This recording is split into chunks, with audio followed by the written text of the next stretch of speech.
Friends, मैं basically एक बंगाली हूँ और मैं हिंदी से आप लोग को ये समझाने के लिए कोशिश कर रहा है कि ये ज़्यादा से ज़्यादा पीपल आप लोग समझ सको कि ये जो अपर एब्डोमेन का जो पार्ट है हम लोग का, जहाँ बिलियरी ट्री रहता है, वहाँ पर जो एमआरआई एमआरसीपी किया जाता है, ईआरसीपी किया जाता है, जो एंडोस्कोपी के द्वारा किया जाता है, और तो और जो टी ट्यूब कोलेंजियोग्राम किया जाता है जो एक्सरे में होता है, और भी बहुत तरह की डिफ़िकल्टी होता है जिसके कारण ये अपर एब्डोमेन में, ये गोल ब्लैडर में स्टोन होता है, फिर लीवर में दिक्कत होता है, पेनक्रियास में दिक्कत होता है, और ये जो एम्पुला पार्ट आपको दिखाई दे रहा है जहाँ बिलियरी ट्री और यहाँ जो मतलब गोल ब्लैडर का ड्यूडेनम का सेकंड पार्ट में जो जंक्शन है उसको एम्पुला बताते हैं मेडिकल में। तो ये एम्पुला में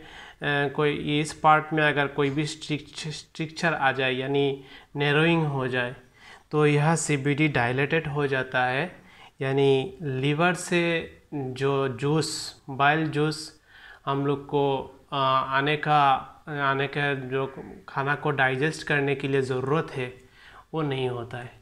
तो ये बहुत तरह की डिफ़िकल्टी होता है, हम लोग सारा समझाएंगे आपको। अभी इस बार वीडियो में कोशिश करेंगे कि ज़्यादा से ज़्यादा आप लोग को नॉलेज हो जाए, तो ध्यान से देखिए। मैं इतना एक्सपर्ट नहीं हूँ समझाने में, फिर भी आप लोग को कोशिश कर रहा है ये क्या चीज़ है। देखिए ये है ये जो पूरा पार्ट दिखाई दे रहा है आपको, ये है लीवर जो हम लोग को abdomen upper abdomen right side में रहता है, ठीक है ना।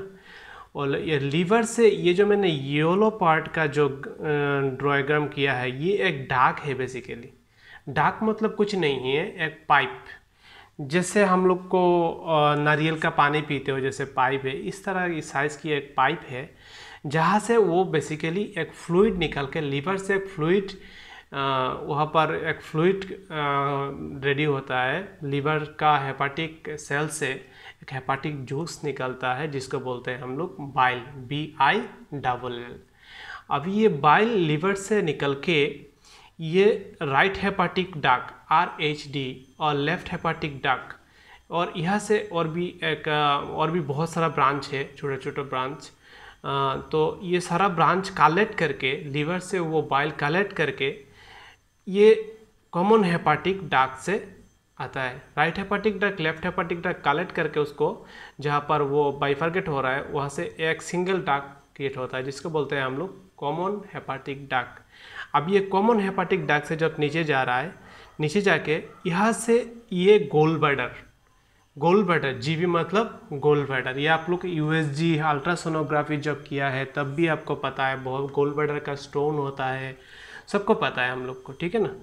तो ये पार्ट है गोल ब्लैडर। जो मछली खाते हो तो मछली का कभी कभी जो बहुत तीखा हो जाता है कि वो होता है मतलब एक पार्ट है उसमें गोल ब्लैडर है, गोल ब्लैडर में फ्लूइड रहता है, ठीक है ना। तो ये जो गोल ब्लैडर है, ये जो ब्लैक डॉट दिखाई दे रहा है, ये है अपना आगे कोई भी अगर एब्नॉर्मलिटी है, जैसे ये डॉट मैंने स्टोन के लिए, स्टोन यानी जो स्टोन होता है कैलकुलाई होता है, ये कैलकुलाई मैंने ड्रायग्राम किया है। मैंने एग्जांपल के लिए एक कैलकुलाई दिखाया है। ये है एक गोल ब्लैडर का एंड पोर्शन में एक हम लोग एक कैलकुलाई ड्रॉ डायग्राम किया है, और गोल ब्लैडर से एक छोटा सा डार्क देके ये पोर्शन में आता है। तो ये जो छोटा सा डार्क है इसको बोलते हैं हम लोग सिस्टिक डार्क, ये जो है सिस्टिक डार्क, ठीक है। अभी देखिए ये गोल ब्लैडर का क्या फंक्शन है मैं आपको समझाते हैं। गोल ब्लैडर का जब स्टोन होता है तो ज़्यादा स्टोन होता है तो गोल ब्लैडर को रिमूव कर दिया जाता है, यानी गोल ब्लैडर को रिमूव कर दिया जाता है, यानी गोल ब्लैडर को वहाँ से काट के फेंक देता है डॉक्टर अगर ज़्यादा एब्नॉर्मलिटी, ज़्यादा स्टोन दिखाई दे। तो यानी ये गोल ब्लैडर का फंक्शन इतना अर्जेंसी कुछ नहीं है। क्या करता है, जब हम लोग पूरा दिन फास्टिंग रहते हैं, कुछ खाना नहीं खाते हैं ना, तो अब क्या करता है ये गोल ब्लैडर मतलब लीवर से जब वो जूस निकाल के आता है तो ये गोल ब्लैडर स्टोरेज का काम करता है। क्या? स्टोरेज का काम, यानी वो खाना को उसको मतलब स्टोर करके रखता है। जब खाना खाते हैं हम लोग, इसके बाद वहाँ से निकल के वो जूस यहाँ से निकल के ये पार्ट को बोलते हैं CBD यानी कॉमन बाइल डक्ट। यहाँ से निकलते हुए ये ड्यूडेनम का सेकंड पार्ट में आ जाता है, यानी स्टोमक का खाना के साथ वो मिक्स्ड हो जाता है और खाना को डाइजेस्ट होने में हेल्प करता है।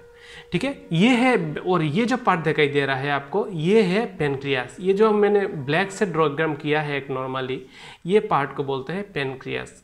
तो ये पेनक्रियास से भी एक डक्ट, पेनक्रियाटिक डक्ट, वो पेनक्रियाटिक डक्ट और CBD कॉमन बाइल डक्ट ये दोनों आके एक पार्ट में जॉइंट होता है। ठीक है ना। तो हम लोग ये जो पार्ट, इसको बोलते हैं हम लोग एम्पुला। अभी देखिए, ये मैंने पूरा एक नॉर्मल डायग्राम किया है और इसको बोलते हैं हम लोग ड्यूडेनम।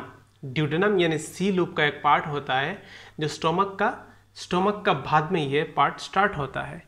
अभी यहाँ से यानी इस पार्ट में होगा स्टोमक के बाद ही है ड्यूडेनम। ठीक है, ये मैं कुछ एक्सेसरी ऑर्गन जो बिलियरी ट्री का साथ साथ कुछ एक्सेसरी ऑर्गन है वो मैंने बेसिक एनाटॉमी समझाया।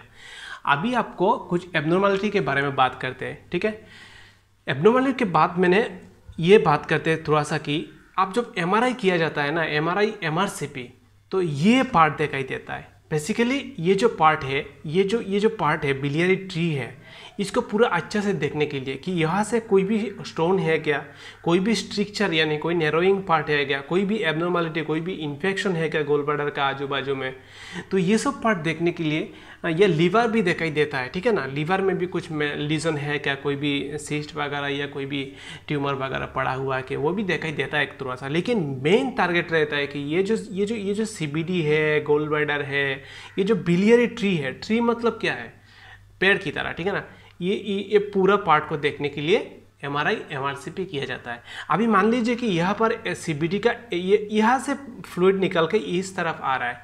मान लीजिए कि यहाँ पर एक स्टोन है, तो क्या होगा, बेसिकली यहाँ से फ्लूइड कंटिन्यू यहाँ पर क्या हो रहा है, कंटिन्यू यहाँ पर रेडी हो रहा है और यहाँ से यहाँ तक फ्लो रहता है उसका। ठीक है ना, तो यहाँ पर अगर स्टोन हो जाए तो क्या होगा, यहाँ से जाने के लिए वहाँ पर और रास्ता को उसको मतलब प्रोटेक्शन कर रहा है, नहीं जाने दे रहा है ना, ऑब्स्ट्रक्शन हो रहा है, तो क्या होगा, ये जो CBD है वो थोड़ा डायलेटेड हो जाएगा, ये पार्ट डायलेटेड हो जाएगा।